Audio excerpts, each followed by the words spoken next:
Hai semua, hari ini kita akan belajar unit 11 iaitu buruj. Kita dapat melihat berjuta-juta bintang bertaburan di langit pada waktu malam. Terutama sekali sekiranya malam tu sangat cerah.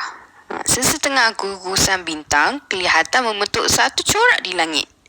Gugusan bintang yang kelihatan membentuk corak tertentu di langit dikenal sebagai buruj. Walau bagaimanapun, corak itu hanya terbentuk apabila diperhatikan dari bumi. Maksudnya kalau kita berada di bulan, lepas tu kita cuba nak melihat corak itu, kita tak akan dapat nampak lah. Sebab ia hanya dapat dilihat daripada bumi. Bentuk itu sebenarnya tidak wujud di ruang angkasa. Macam yang saya cakap, sebab tu kalau kita berada di ruang angkasa, kita tak dapat nampak corak tu. Kita hanya dapat melihat daripada bumi kerana ia bukan buruj ni bukannya wujud secara sendiri. Ia dicipta oleh manusia. Manusia yang mengkaji dan menghasilkan yang memetakan corak yang dibentuk oleh bintang-bintang yang berada di langit. Tahu tak, terdapat terlalu banyak buruj di langit, tetapi hanya 88 buruj yang ditetapkan secara rasmi oleh Kesatuan Astronomi Antarabangsa ataupun International Astronomy Union. Okey, sekarang mari kita mengenali beberapa buruj yang mudah dilihat dari negara kita pada waktu malam. Yang pertama sekali ialah buruj yang dipanggil biduk. Buruj biduk ni, mereka yang tinggal di Amerika, dia orang panggil Big Dipper.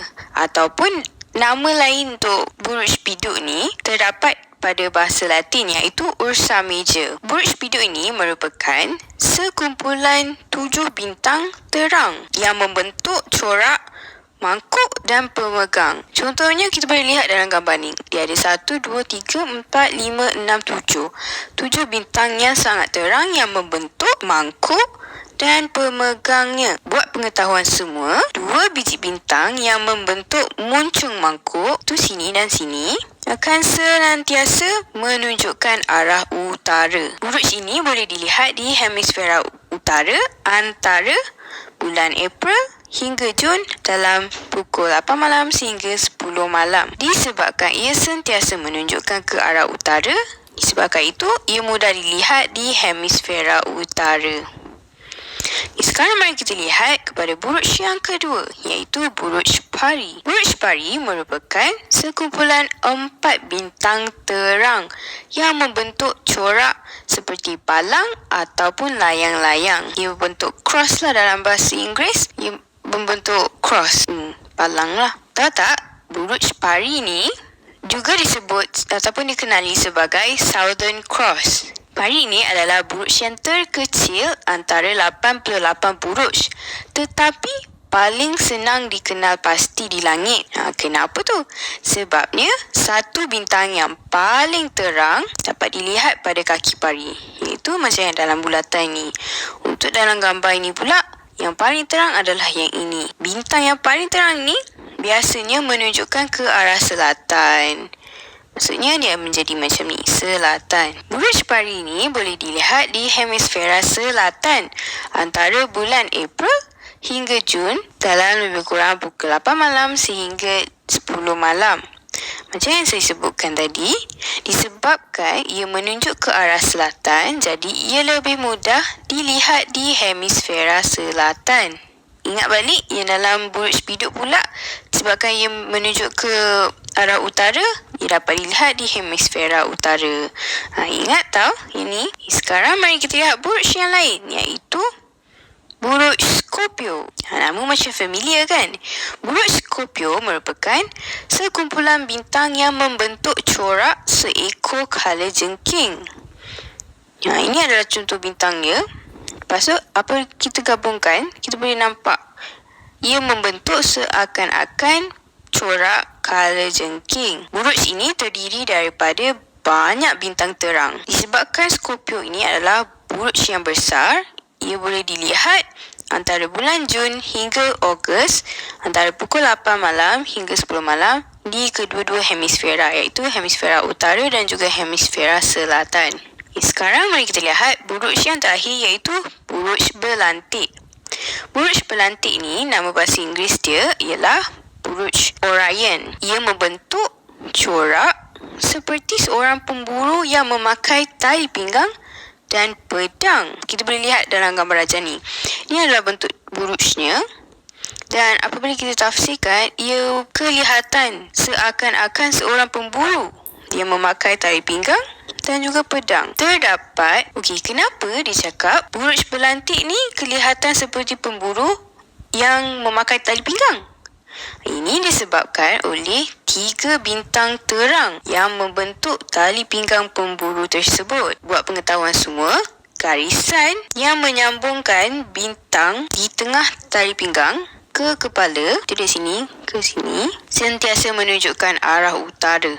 Contohnya daripada sini ke sini, sentiasa menunjukkan arah utara. Lagi satu, buruj berlantik ini adalah buruj yang besar. Disebabkan itu, ia juga boleh dilihat antara bulan Disember hingga Februari dalam lebih kurang pukul 8 malam hingga 10 malam di kedua-dua hemisfera, iaitu hemisfera utara dan juga hemisfera selatan. Ingat tahu, untuk buruj Scorpio dan juga buruj berlantik, ia boleh dilihat di kedua-dua hemisfera. Manakala buruj biduk dan buruj pari hanya boleh dilihat di salah satu hemisfera, iaitu sekiranya ia menunjuk ke utara, yang dapat dilihat di hemisfera utara. Sekiranya ia menunjuk ke hemisfera selatan, ia dapat dilihat di hemisfera selatan. Apa pula kegunaan buruj ni? Buruj digunakan sebagai petunjuk arah. Ahli astronomi menggunakan buruj untuk memetakan langit dan mengkaji kedudukan bintang di langit. Bintang pada kedudukan yang berbeza menunjukkan arah yang berbeza. Jadi, apakah kelebihan ini kan? Bintang berbeza dan arah yang berbeza. Jadinya, pada zaman dahulu, buruj ni digunakan sebagai petunjuk arah oleh pelayar dan pengembara. Contohnya, kita ada buruj apa ni? Ni adalah buruj, kita sambungkan dulu. Buruj biduk.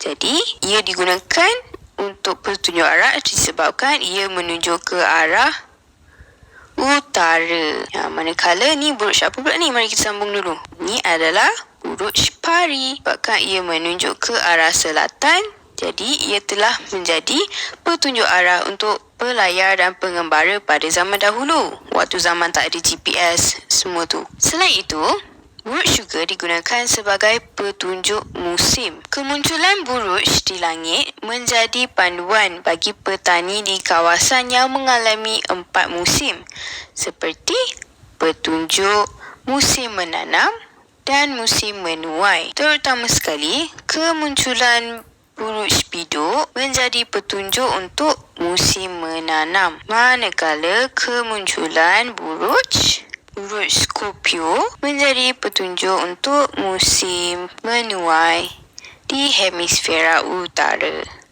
Daripada sini kita dah belajar tentang pelbagai kegunaan buruj. Sebenarnya kalau kita kaji balik terdapat lebih banyak lagi kegunaan buruj, tapi kita hanya perlu tahu untuk ni saja pada tahap ini.